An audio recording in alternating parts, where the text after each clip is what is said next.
بسم اللہ الحمد للہ والصلاة والسلام علی رسول اللہ اشہد ان لا الہ الا اللہ وحدہ لا شریک لہ واشہد ان محمدا عبدہ ورسولہ۔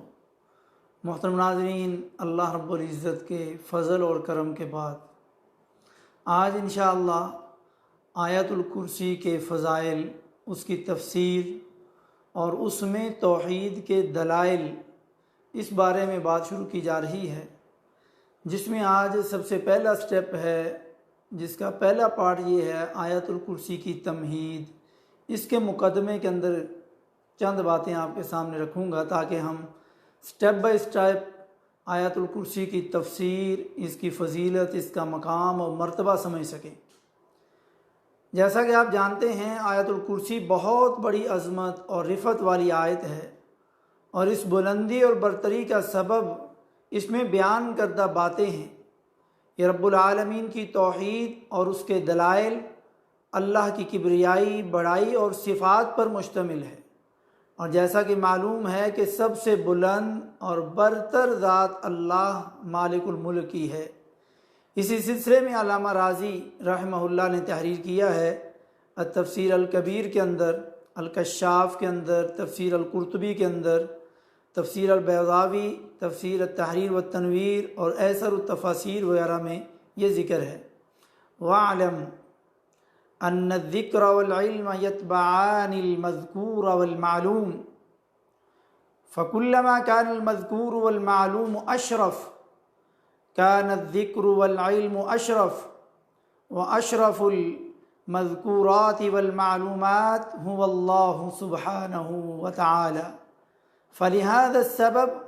كل كلام اشتمل على نعوت جلال وصفات كبرياء كان ذلك الكلام في نهاية الجلال والشرف، ولما كانت هذه الآية كذلك لا جرم كانت هذه الآية بالغة في الشرف إلى أقصى الغايات وأبلغ النہایات۔ خوب اچھی طرح سمجھ لیں کہ بلا شک و شبہ ذکر اور علم کا تعلق مذکور یعنی جس کا ذکر کیا جائے اور معلوم جس کا علم حاصل کیا جائے سے ہوتا ہے۔ جب بھی مذکور اور معلوم شرف و مرتبت والے ہوں گے، ان کا ذکر اور ان کے متعلق علم بھی شرف کا حامل ہوگا۔ تمام جہانوں میں جس جس کا ذکر کیا جاتا ہے اور جس کسی کے متعلق معلومات حاصل کی جاتی ہیں، ان میں سے اشرف، اعلیٰ اور سب سے بلند و بالا اللہ جل شانہ کی ذات اقدس ہے۔ اسی وجہ سے وہ کلام جو اللہ تعالیٰ کی صفات عالیہ اور اوصاف کمال پر مشتمل ہوگا، وہ جلالت و عظمت کی انتہا کو پہنچا ہوا ہوگا۔ آیت الکرسی چونکہ ایسا ہی کلام ہے، لہذا اس کا شرف اور اس کی منزلت کی بلندیوں پر ہونا شک و شبہ سب چیزوں سے بالاتر ہے۔ وحی الہی سے زبان کو حرکت دینے والے ہمارے نبی مکرم حضرت محمد الرسول اللہ صلی اللہ علیہ وآلہ وسلم نے آیت الکرسی کے فضائل، اہمیت کو متعدد احادیث میں بیان کیا ہے، جس کو ہم انشاءاللہ آئندہ ذکر کریں گے۔ تو قرآن کریم کی یہ عظیم ترین آیت کائنات میں کیے جانے والے کلام میں سب سے بلند اور بالا، اس کائنات کے خالق، اس کے مالک، اس کے رازق اور اس کے مدبر اور نظام کو چلانے والے رب العالمین کا ہے۔ انہوں نے مختلف زبانوں میں اپنے کلام پر مشتمل صحیفے، کتابیں حضرات انبیاء علیہم السلام اور رسولوں پر نازل فرمائے۔ ان میں سب سے بڑھ کر عظمت والی کتاب قرآن مجید ہے۔ اللہ تعالیٰ نے قرآن کریم کی بھی بعض صورتوں اور آیات کو اس ہی کی دیگر صورتوں اور آیات پر فوقیت اور مرتبت عطا فرمائی۔ انہوں نے خود ہی اس آیت میں سے آیت الکرسی کو سب سے زیادہ فضیلت والی آیت بنایا۔ امام مسلم رحمہ اللہ نے حضرت ابی بن کعب رضی اللہ تعالیٰ عنہ سے روایت نقل کی ہے کہ انہوں نے بیان کیا کہ رسول اللہ صلی اللہ علیہ وآلہ وسلم نے فرمایا، یا ابا المنذر اور ابا المنذر یہ حضرت ابی بن کعب رضی اللہ تعالیٰ عنہ کی کنیت ہے۔ اتدری ای آیت من کتاب اللہ معک اعظم، اے ابا منذر کیا تم جانتے ہو کہ تمہارے پاس اللہ تعالیٰ کی کتاب کی کون سی آیت سب سے زیادہ عظمت اور فضیلت والی ہے؟ قال قلت، انہوں نے بیان کیا میں نے عرض کیا، اللہ لا الہ الا هو الحی القیوم، یہاں سے لے کر کے وہو العلی العظیم تک تیسرے پارے کے شروع میں سورہ بقرہ کی آیت مبارکہ ہے۔ تو انہوں نے بیان کیا، فضرب فی صدری وقال واللہ لی یہنک العلم ابا المنذر، تو پیارے نبی صلی اللہ علیہ وسلم نے میرے سینے پر اپنا دست شفقت مارا، یعنی شاباشی دی، اور فرمایا اللہ تعالیٰ کی قسم اے ابو منذر تجھے یہ علم مبارک ہو۔ یہ صحیح مسلم کی 810 نمبر حدیث ہے۔ یہ حدیث واضح طور پر دلالت کرتی ہے کہ آیت الکرسی قرآن کریم کی سب سے زیادہ قدر و منزلت والی آیت شریفہ ہے، یعنی مبارکبادی کے مستحق ہو کہ اللہ تعالیٰ نے تمہیں یہ علم عطا کیا اور تمہارے لیے آسان بنایا اور اس کے ذریعے تم پر احسان کیا، کیونکہ یہ اعتبار شان سب سے عظیم اور مقام اور مرتبے کے اعتبار سے سب سے بلند ترین آیت ہے۔ چنانچہ شیخ الاسلام امام ابن تیمیہ رحمہ اللہ فرماتے ہیں وَلَيْسَ فِي الْقُرْآنِ آيَةٌ وَاحِدَةٌ تضمنت ما تضمنته آية الكرسي وإنما ذكر الله في أول سورة الحديد وآخر سورة الحشر عدة آيات لا آية واحدة، جو کچھ آیت الکرسی میں ہے، جو کچھ آیت الکرسی میں ہے وہ قرآن کریم کی کسی بھی دوسری ایک آیت میں نہیں ہے۔ البتہ اللہ تعالیٰ نے آیت الکرسی میں موجودہ باتوں کو سورۃ الحدید کی ابتدائی اور سورۃ الحشر کی آخری آیات میں بیان کیا ہے، لیکن وہ متعدد آیات ہیں، ایک آیت نہیں، لیکن یہاں پر ایک آیت کے اندر وہ ساری چیزیں بیان فرمائیں۔ اور حضرت ابی بن کعب رضی اللہ تعالیٰ عنہ ان کی فقاہت کے کیا کہنے کہ جب نبی مکرم صلی اللہ علیہ وسلم نے ان سے یہ سوال کیا تو وہ اس آیت کی تلاش و جستجو میں محو ہو گئے، گم ہو گئے، جس میں خصوصی طور پر اللہ تعالیٰ کی توحید اور اس کی دلیلوں کا اثبات ہے، رب کی عظمت و کمالات اور اس بات کا ذکر ہے کہ صرف وہی عبادت کا مستحق ہے۔ یہ ان کے فقیہ کامل اور حسن فہم کی دلیل ہے کہ انہیں کوئی ایسی آیت ذکر نہ کی جس میں آداب حمیدہ، احکام فرعیہ گزرے ہوں، واقعات اور قیامت کی ہولناکیوں کا ذکر ہو، بلکہ آپ رضی اللہ تعالیٰ عنہ نے توحید کی ایسی آیت منتخب کی جس میں اللہ وحدہ لا شریک لہ کی وحدانیت کا خالص بیان ہے، اور آیت کو اسی کے لیے خاص بھی کیا گیا ہے۔ اور آپ کو یہاں پر غور و فکر کرنا چاہیے تاکہ کمال فقہ کا ادراک حاصل کر سکیں۔ دیکھیے حضرت ابی بن کعب رضی اللہ تعالیٰ عنہ نے اس آیت الکرسی کا انتخاب 10، 20، 100 یا 200 آیتوں کے درمیان نہیں کیا، بلکہ اس آیت کا انتخاب 6000 سے زائد آیات کے درمیان کیا۔ ایسا کیوں نہ ہوتا کہ جب آپ رضی اللہ تعالیٰ عنہ قرہ کے سردار ہیں، آپ نے نبی کریم صلی اللہ علیہ وسلم کی حیات طیبہ ہی میں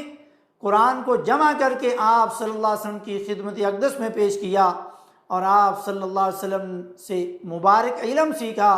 اور آپ علم و عمل کے بہت بڑے مجاہد تھے، اور آپ کی منقبت کو وہ روایت بھی بیان کرتی ہے جسے امام بخاری اور امام مسلم رحمہم اللہ نے حضرت انس بن مالک رضی اللہ تعالیٰ عنہ کی روایت سے اپنی صحیح میں نقل کیا۔ حضرت انس بن مالک رضی اللہ تعالیٰ عنہ کہتے ہیں کہ رسول اللہ صلی اللہ علیہ وسلم نے حضرت ابی بن کعب رضی اللہ تعالیٰ عنہ سے فرمایا ان اللہ امرنی ان اقرأ علیک، قال اللہ سمانی لک، قال اللہ سماک لی، قال فجعل ابی یبکی۔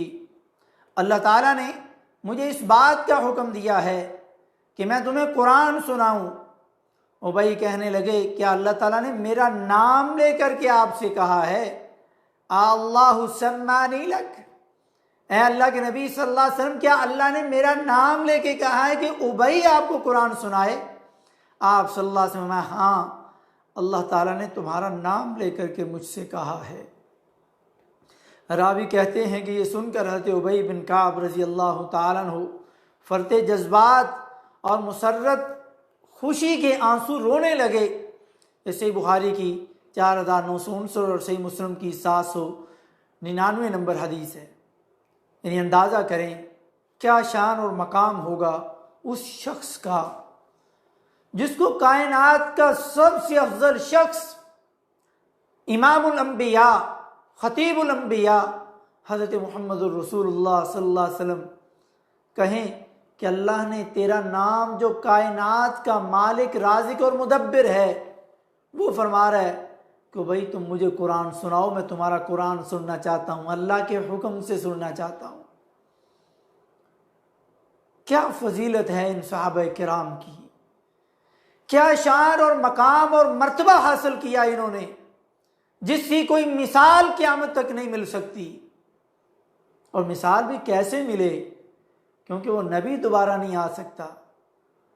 اور یہ شرف نبی کی صحبت کی وجہ سے ملا۔ اور پھر کس قدر اس ایمان کو، اس نبی کو، اس دین کو، اس خدا کو دل کی گہرائیوں سے تسلیم کیا، ان پر ایمان لائے، اور کس گہرائی سے، کس سچائی سے اس کو اپنے اعمال سے ظاہر کیا، اس وجہ سے ان کو اس درجات کی بنیاد پر وہ مقام ملے۔ تو حضرت ابی بن کعب رضی اللہ تعالیٰ عنہ کی کمال کی فقاہت کہ آپ صلی اللہ علیہ وسلم کے فرمان کے بعد کہ کون سی آیت سب سے افضل اور اعلیٰ ہے، تو ان کو غور و فکر کرنا چاہیے تھا۔ لیکن آپ رضی اللہ تعالیٰ نے سوال کا جواب ایک وسیع مدت، مثلا ہفتہ یا مہینہ کے بعد نہیں دیا۔ اس دوران آپ کو ان آیات کے مراجعہ اور اس کی آیات میں غور و فکر و تدبر کا موقع ملے بغیر انہوں نے رسول اللہ صلی اللہ علیہ وسلم کے سامنے فوراً جواب دیا،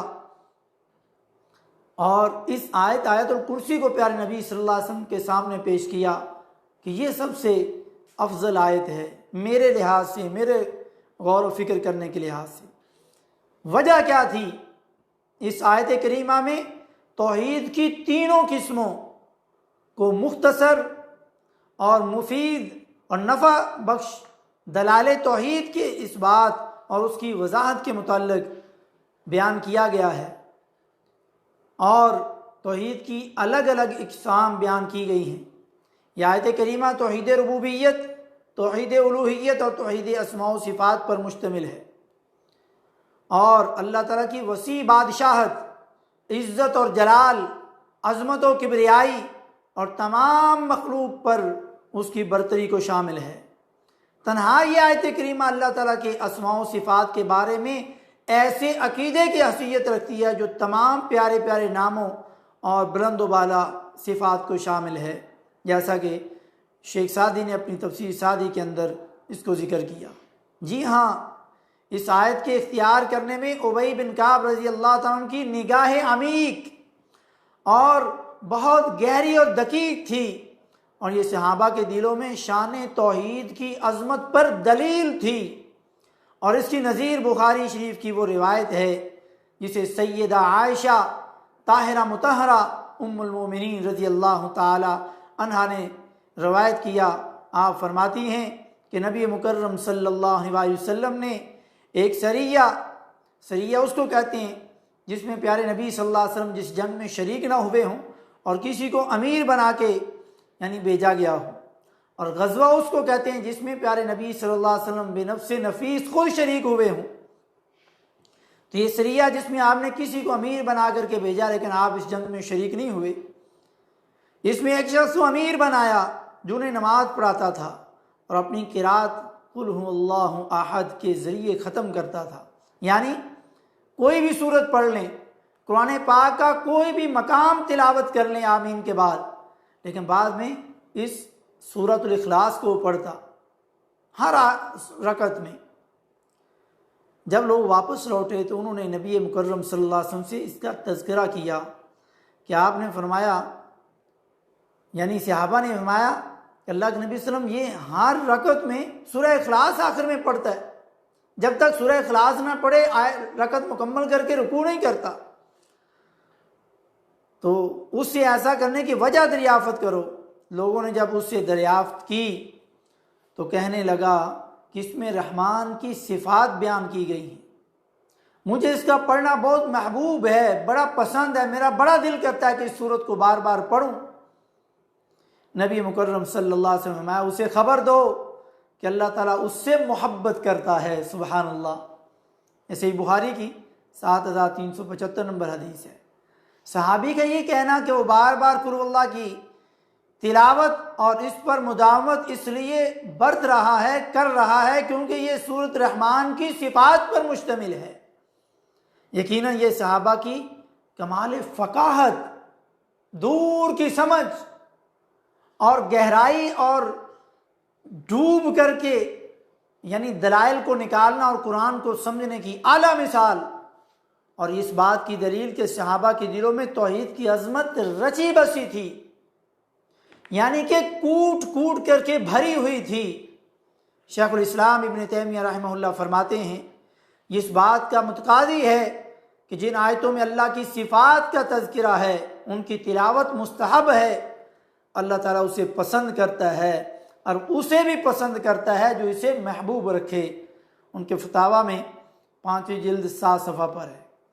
اور جب توحید کا مقام سب سے بلند و بالا ہے تو توحید پر مشتمل آیتیں، صورتیں بھی افضل ترین آیات اور صورتوں میں شمار کی جائیں گی،